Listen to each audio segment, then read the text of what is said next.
जय हिंद समाजवादी साथियों, पूर्वांचल की इन 4 सीटों पर सपा के प्रत्याशियों के नाम का ऐलान। जी हाँ, आज हम बात करेंगे समाजवादी पार्टी को लेकर। जैसा कि आप लोगों को पता है, उत्तर प्रदेश में 10 विधानसभा सीटों पर उपचुनाव होने जा रहा है। उसको लेकर आज हम अपनी इस वीडियो में बात करने वाले हैं।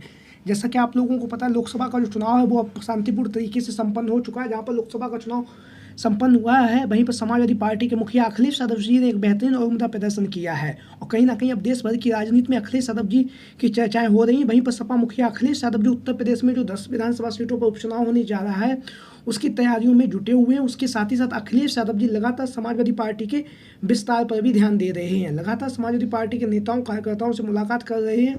मुलाकात करने के साथ ही साथ जो उत्तर प्रदेश की जो 10 विधानसभा सीटें हैं जहां पर उपचुनाव होने जा रहा है, उसको लेकर भी जाति समीकरण समझ रहे हैं। जाति समीकरण समझने के साथ ही साथ अखिलेश यादव जी लगातार पार्टी कार्यालय लखनऊ में पार्टी के नेताओं और कार्यकर्ताओं से अब मुलाकात भी कर रहे हैं। मुलाकात करने के साथ साथ लगातार सभी की सलाह ले रहे हैं, सभी की राय मशवरा ले रहे हैं। इन 10 सीटों पर विधानसभा की जो होने वाली हैं, उन पर प्रत्याशियों के नाम को लेकर भी लगातार समाजवादी पार्टी में मंथन का दौर जारी है। वहीं पर हम बात करेंगे समाजवादी पार्टी के मुखिया अखिलेश यादव जी उत्तर प्रदेश में तो एक मजबूत स्थिति में आ चुके हैं। उसके साथ ही साथ अब अखिलेश यादव जी समाजवादी पार्टी को राष्ट्रीय पार्टी बनाने की ओर भी अग्रसर हैं। जैसा कि आप लोगों को पता है कि महाराष्ट्र में समाजवादी पार्टी के 2 विधायक हैं। अब महाराष्ट्र में कुछ महीने बाद यहाँ पर विधानसभा का चुनाव होने जा रहा है, तो इस चुनाव को ध्यान में रखते हुए अखिलेश यादव जी के द्वारा यहाँ पर समाजवादी पार्टी के जो सांसद हैं उन्हें वहाँ पर भेज दिया गया है।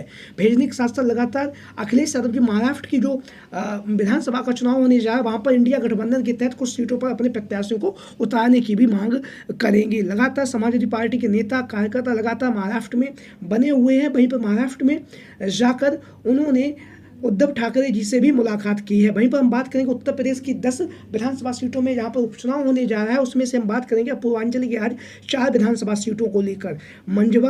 मंझवा के बाद फूलपुर, मिल्कीपुर और मिल्कीपुर के बाद हम बात करेंगे जो कटहरी की विधानसभा सीट। पूर्वांचल की वो 4 विधानसभा सीटें हैं, जिनमें से 2 पर एनडीए गठबंधन का कब्जा था और 2 पर समाजवादी पार्टी के विधायक हुआ करते थे। लेकिन लोकसभा के चुनाव में समाजवादी पार्टी के जो विधायक थे वो सांसद बन चुके हैं। वहीं पर एनडीए गठबंधन के जो विधायक थे वो सांसद बन चुके हैं। तो पूर्वांचल की इन 4 सीटों को लेकर आज हम अपनी इस वीडियो में बात करने जा रहे हैं। तो सबसे पहले हम बात करेंगे मिर्जापुर की मंझवा की विधानसभा सीट से।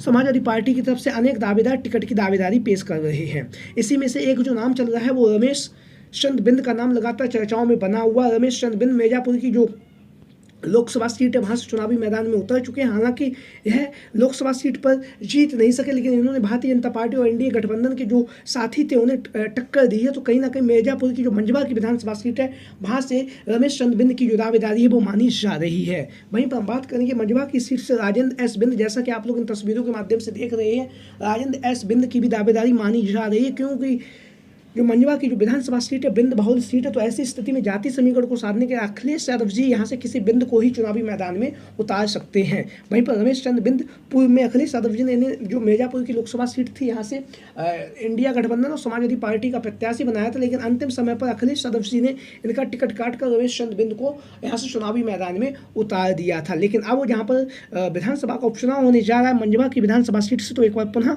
जो राजेंद्र एस बिंद का नाम लगातार चर्चाओं में बना हुआ है समाजवादी पार्टी के प्रत्याशी के रूप में। वहीं पर हम बात करेंगे फूलपुर की विधानसभा सीट को लेकर। यहाँ पर विधानसभा उपचुनाव होने जा रहा है, तो यहाँ से फूलपुर से समाजवादी पार्टी की तरफ से चुनावी मैदान में उतर चुके अमरनाथ मौर्य का नाम लगातार चर्चाओं में बना हुआ है। अमरनाथ मौर्य ने लोकसभा के चुनाव में भारतीय जनता पार्टी के जो प्रत्याशी थे एनडीए गठबंधन के, उन्हें करारी टक्कर दी है। करारी टक्कर देने के साथ साथ उन्हें इस सीट पर काफ़ी अच्छा प्रदर्शन भी किया है जो अमरनाथ मौर्य जी ने। तो ऐसी स्थिति में जो चर्चाएं चल रही वो ये है कि जो फूलपुर की विधानसभा सीट है यहाँ पर विधानसभा उपचुनाव होने जा रहा है। यहाँ पर समाजवादी पार्टी की तरफ से अमरनाथ मौर्य का नाम भी लगातार चर्चाओं में बना हुआ है। लगातार टिकट की जो दावेदारी है वो पेश की जा रही है। लगातार अमरनाथ मौर्य जी ने जिस दमदार तरीके से वहाँ से भारतीय जनता पार्टी के जो प्रत्याशी थे उन्हें टक्कर दी है, वो भी कहीं ना कहीं काबिल तारीफ है। वहीं पर यहाँ से 2 अन्य दावेदारों के भी नाम चल रहे हैं, उनको लेकर भी हम जान लेते हैं। तो 2022 में जो चुनावी मैदान में लड़ चुके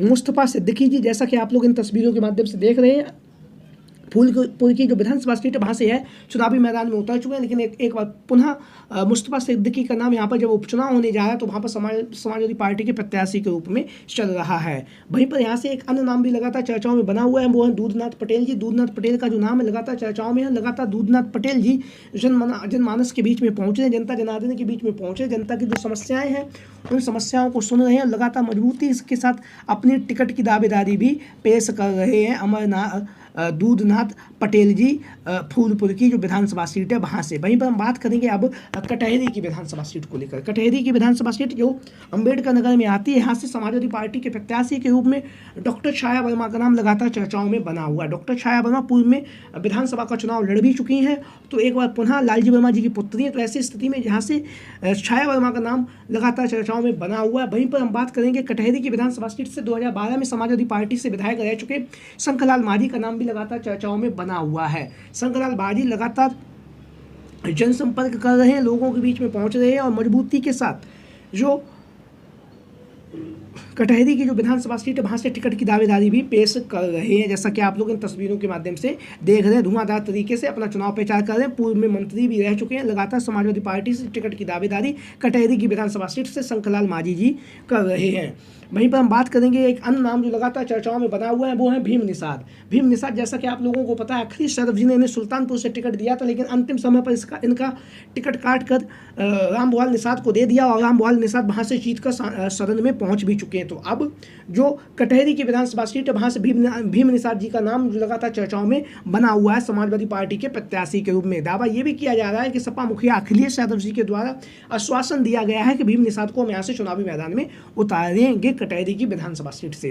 वहीं पर हम बात करेंगे मिल्कीपुर की जो विधानसभा सीट है जो अयोध्या में आती है और अयोध्या लोकसभा के चुनाव के बाद लगातार चर्चाओं में बना हुआ। तो मिल्कीपुर की विधानसभा सीट से अवधेश प्रसाद जी के जो पुत्र हैं अजीत प्रसाद जी का नाम लगातार चर्चाओं में चल रहा है समाजवादी पार्टी के प्रत्याशी के रूप में। लगातार ये जनसंपर्क का कार्यक्रम कर रहे हैं, लगातार जनता के बीच में पहुँचे, जनमानस के बीच में पहुँचे, जनमानस के बीच में पहुँच कर लगातार मजबूती के साथ समाजवादी पार्टी के लिए प्रचार प्रसार कर रहे हैं। दावा ये भी किया जा रहा है, जो सूत्रों के हवाले से जो खबरें आ रही हैं वो ये है कि अजीत प्रसाद का जो टिकट वो तय हो चुका है। अखिलेश यादव जी के द्वारा दिशा निर्देश दिए जा चुके हैं। अजीत प्रसाद जी लगातार क्षेत्र भ्रमण का कार्य कर रहे हैं, लगातार जनमानस के बीच में पहुँचे, जनता की जो समस्याएं हैं सुख दुख में जनता के शामिल भी हो रहे हैं। क्योंकि मिल्कीपुर की जो विधानसभा सीटें हैं, इनके पिताजी जो अवधेश प्रसाद जी हैं उनकी परंपरागत सीट है, वह यहाँ से कई बार के विधायक रह चुके हैं, सुरक्षित सीट है। ऐसी स्थिति में एक बार पुनः अजीत प्रसाद जी यहाँ से चुनावी मैदान में उतरने की चर्चाएं चल रही हैं। अवधेश प्रसाद जी के पुत्र हैं, लगातार जनसंपर्क कर रहे हैं, लोगों के बीच में पहुँच रहे हैं। मिल्कीपुर की विधानसभा सीट से